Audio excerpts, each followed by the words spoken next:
Afternoon everybody, well morning, it still is morning, it is 11 o'clock and this morning it is Plant Out Sunday. We're going to make the most of the relatively nice weather. It's hot, it's humid, and so I'm down the plot getting hot, sweaty and a bit dirty. This is one of the many lost label roses, and the roses are now in bloom, or starting to bloom. So we've got some red ones over there and yellow ones, with some beautiful red ones climbing over here, and I'm about to get attacked by a yellow one over here.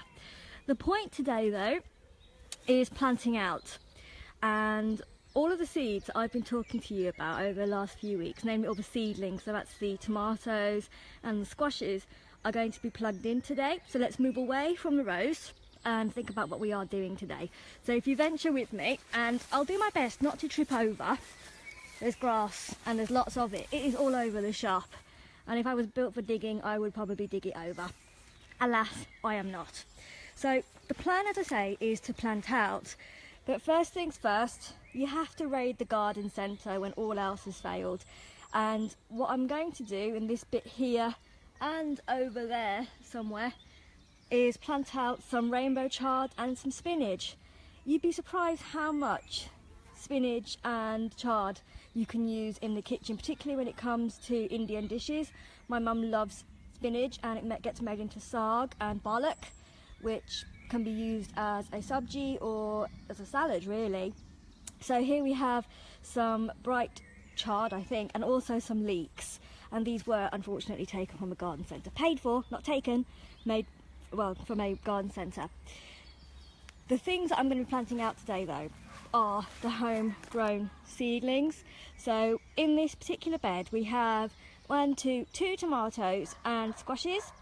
These have been kept quite nicely warm and safe in the conservatory, and tomatoes tend to be a staple for my allotment, and I don't see any reason why not to plant them out. Today is Sunday and Monday is tomorrow, which is bank holiday. This is the closing of the frost window here in Birmingham. After this point, the chances of us having a frost tend to be significantly reduced. I say tend to be and significantly because this is Britain. Our weather is erratic at the best, and you never quite know when it might snow or frost. I have memories of it snowing at this time last year. So we have Roma and Marmont tomatoes, a heritage variety, and there's an assortment of yellow and green courgettes, and I'm splitting these with my mum. So I've got some here, and those will be sent over to mum.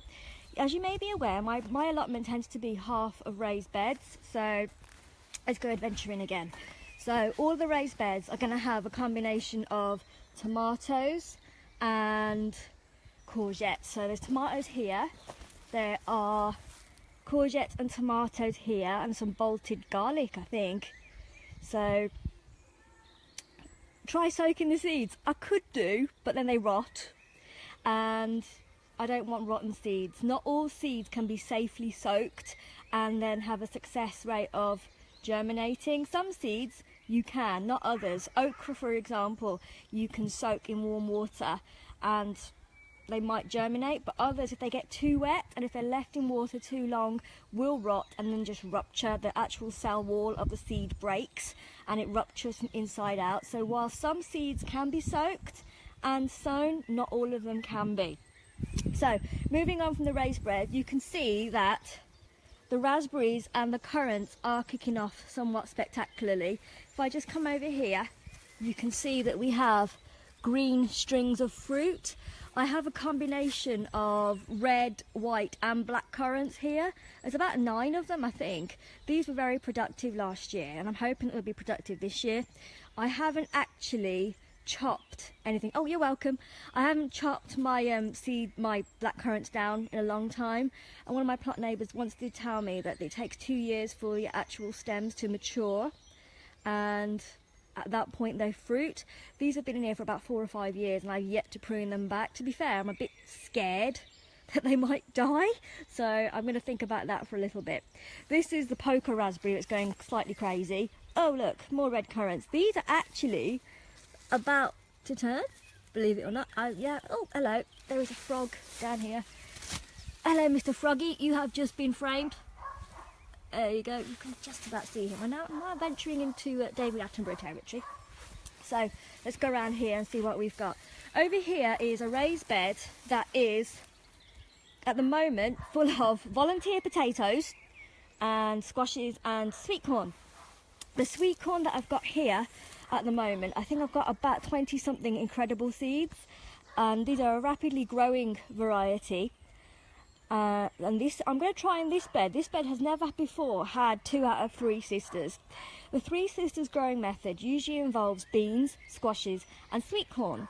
In this bed I have got squashes, you can see 3 of them there, uno, dos and tres, alongside the incredible sweet corn. This bed is 2 meters by 1, and I'm going to space out the sweet corn and interplace it with those 3 squashes.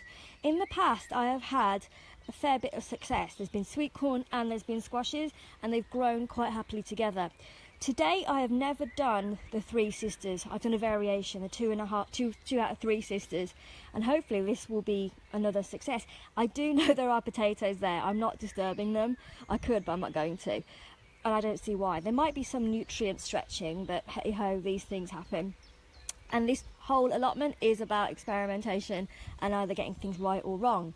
So it does look dry at the moment, even though it rained yesterday. I think it may have rained last night. The sky's turning grey as I speak. So the plan is to get everything planted up. And over there you can see a couple more tomatoes and also a squash in the corner.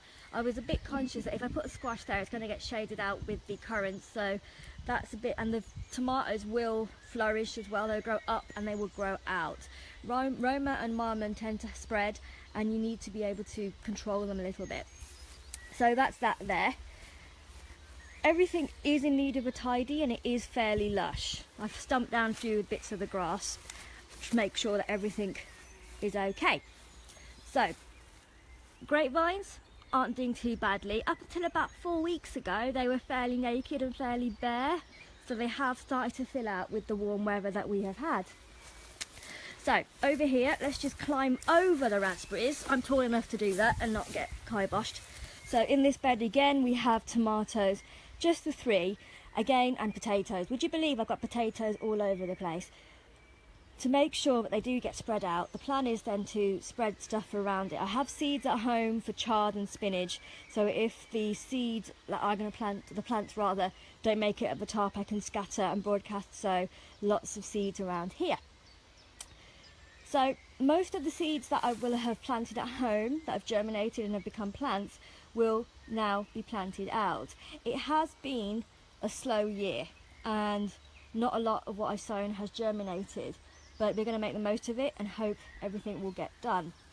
There are a few strawberry flowers. I had thought that all the strawberries had been exterminated, but no, there's lots of white flowers floating around and lots of bumblebees floating around in the raspberries. So that's the plan for today. Let's just get over here, and the plan, as I say, is to make sure that everything is transplanted out, that the plants are put into their places. So let's have a go look at those roses over there. Let's go over here. So let's just negotiate round the currants. This is a Falstaff tree. So that is a red climbing rose. I forget now what it's called, Dance de Fern or something. And William Shakespeare is nestled down there. Not yet blooming, but hopefully will be. There are a couple of buds here. So Falstaff, we have apples. We did have pears at some stage, but there we go, got them. There we go. Let's see if these survive. One's already been nabbed by a flying insect. We have 1 pear. Oh, 2 pears. Grand sum of 2. So,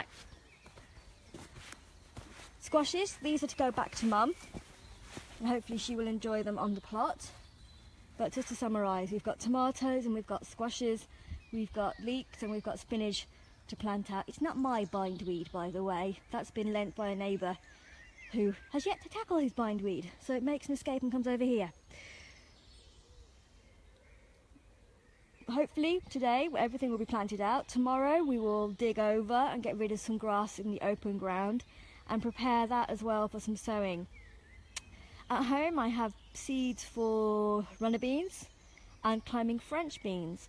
Once I've established which beds need filling, I'm hoping to raise the wigwams and put seeds in and canes so that they can support the weight of them if they grow. At the moment I have all of 2 beans at home that have grown. Mum's taken 6 of them, so not an altogether great and successful rate for sowing beans. Whatever you wish to do today, I hope you have fun, enjoy the weekend and make the most of the Whitsun week. The sun is shining, though probably not for long. Enjoy it, have fun, get down and dirty if you can. Bye bye.